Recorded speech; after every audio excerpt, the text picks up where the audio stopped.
কুমলো welcome back to my YouTube channel Gyani'svlog অন্য এটি ভিডিঅ'লৈ আপোনালোকক সকলোকে স্বাগতম জনাইছোঁ।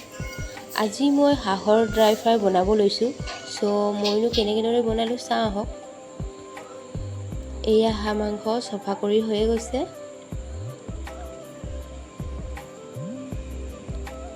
এয়া কাটি ৰেডি আৰু এয়া তেল গৰম হৈ গৈছে। আগতীয়াকৈ আলুটো ভাজি লওঁ।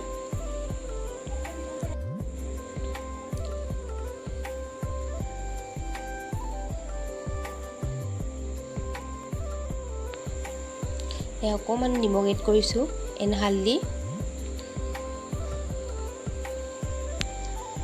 অলপ ৰঙা হোৱালৈ ভাজি লওঁ।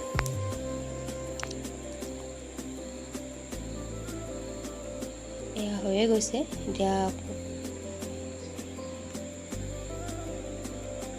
পিঁয়াজ লগাবলৈ হৈ গৈছে। যিমান আলু ভাজি তেল আছিলে এইটোৱে তেলটো এড কৰিছোঁ, বেলেগকৈ আৰু তেল এড কৰা নাই। এয়া হালধি আৰু পাঁচফোৰণ মছলা এড কৰিছোঁ। বেলেগ মছলা এড কৰা নাই, আপোনালোকে এড কৰিব বিচাৰিলে এড কৰিব পাৰিব। এয়া মাংস লগাবলৈ হৈ গৈছে।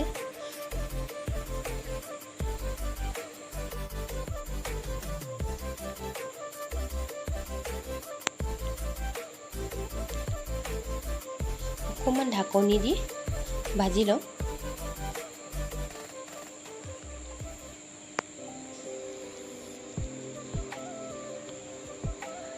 ভাজি অকণমান মাংসটো হৈ গৈছে। সো এতিয়া আলুটো এড কৰি দিওঁগৈ।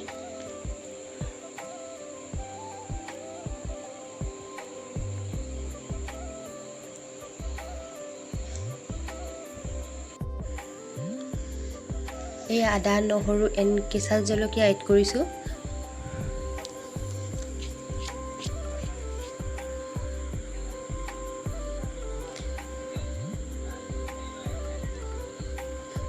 পানী অকণমান এড কৰিছোঁ।